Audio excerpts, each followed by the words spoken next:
Shabbat Shalom. Shabbat Shalom. So who here has had the opportunity to travel to Washington, D.C., or just across in Virginia to the Arlington Cemetery? Yeah. Got a couple hands, and did you happen to get to the tomb of the unknown soldier Absolutely. at the time of the changing of the guard? Absolutely. That is a striking ceremony, as those that are tasked with standing guard over the symbol of all of those who have fallen in battle, especially those for whom we do not know exactly who they were, as they swap that honor one to the next. It is done with great ritual, done with great solemnity, and done with great dignity. If you haven't been to the Tomb of Unknown Soldier, of course I recommend you go, but perhaps you've at least seen the changing of the guard on TV in front of Buckingham Palace, the whole ordeal of the guys with the Busbies, the Busbies, the giant furry hats swapping over, much the same style, although protecting the Queen, you know, she's nice, but I'm not sure she deserves the same honor. But who is that for me to say? But I'd like you to imagine in either scenario, whichever you're more familiar with visually, imagine guard number one doesn't want to go. Guard number one says, you know what, John, I'm okay. You can leave me here for another couple hours. No problem? Major monkey wrench. Right? The whole system breaks down. Guard number one, as part of his honored service, has to exit in order that guard number two can take over that duty. Now you might be thinking, well, what big deal? I mean, why not just ask guard number one, hey, Bob, are you ready for a changeover? Are you feeling a little sleepy, a little hungry? Do you need the bathroom? Want to sit down, rest your legs for a bit?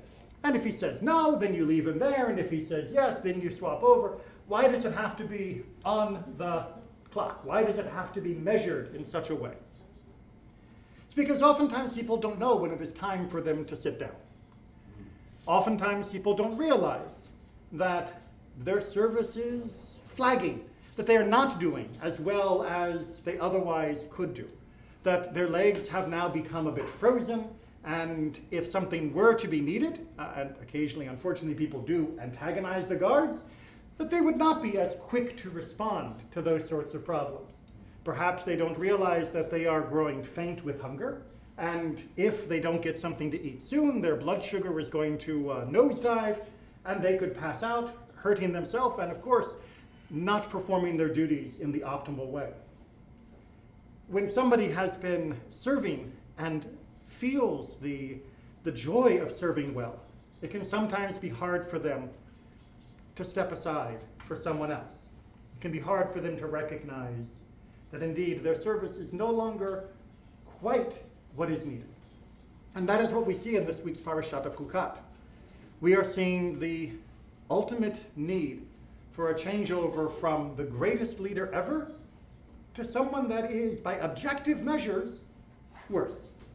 We see the decline of Moses.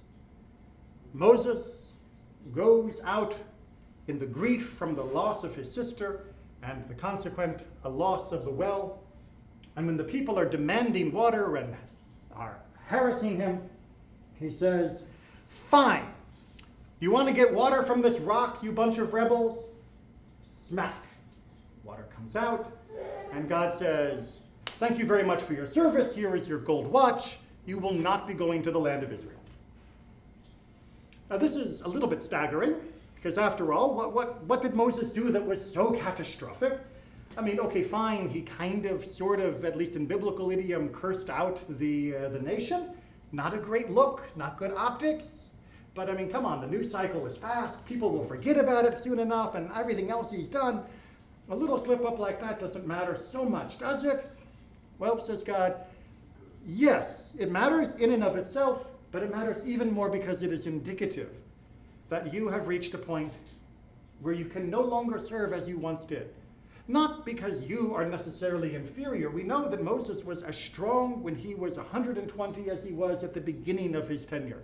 We know that his eyes were undimmed. We know that his mind was still sharp. We know that he was as powerful as ever in every measure of that sense. But the people he was dealing with were different. Remember, his tenure is 40 years long, and very, very explicitly spans over 2 different generations. For those that were under the age or over the age of 20 at the time of the Exodus, and those who were under the age of 20 at the time of the Exodus. Those who were, let's say, 19 when we were given the instruction that 20-year-olds and up would not be able to enter the land, are now 59 years old. They have grown up the vast majority of their life there in the wilderness under Moses' leadership, having faith in God and living according to the Torah. But Moses still feels that these people, his people, are the same people that he led out of Egypt. He still looks at them, even though there was almost no one left remaining, as though they were still the stubborn, stiff-necked, rebellious group that caused so much trouble for him at the beginning. And while there are still problems, lots of problems, and although there is still resistance to leadership and guidance from God, these people are different people. But Moses' style of leadership has not changed. He uses the same solution with this rock as he did for the first rock, way back when we first left Egypt. You can go back and double check the book of Exodus and you'll find there are 2 different rocks. One at the beginning that he strikes in this rock, and only this rock he gets in trouble with.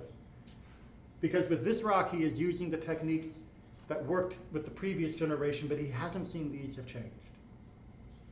I'm sure all of you are familiar with Winston Churchill, the great Prime Minister of England during World War II. You may not be familiar with Winston Churchill, the lousy Prime Minister after World War II. In a very short time, he went from being one of the greatest prime ministers for his nation to being mediocre at best.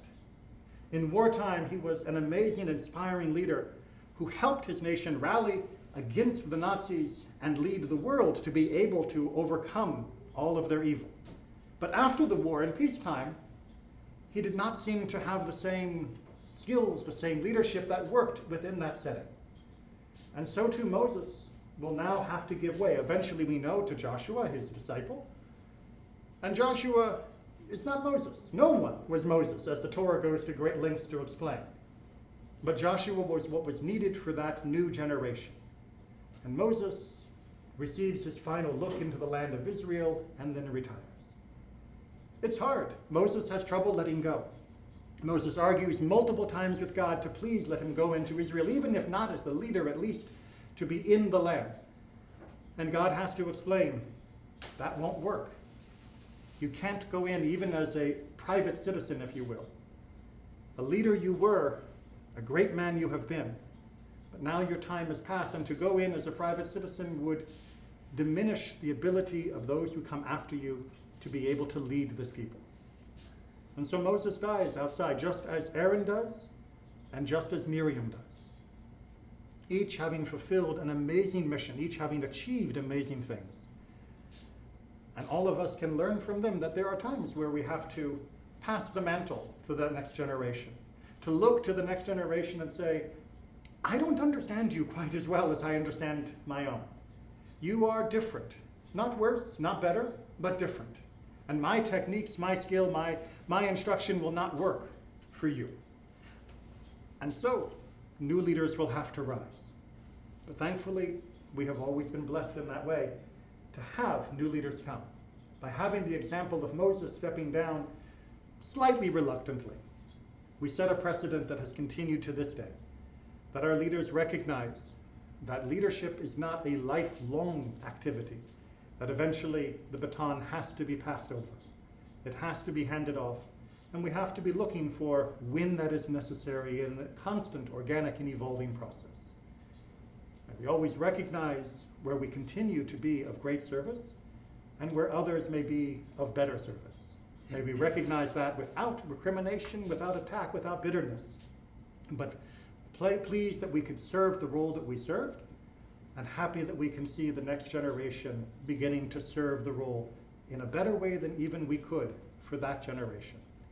Shabbat Shalom.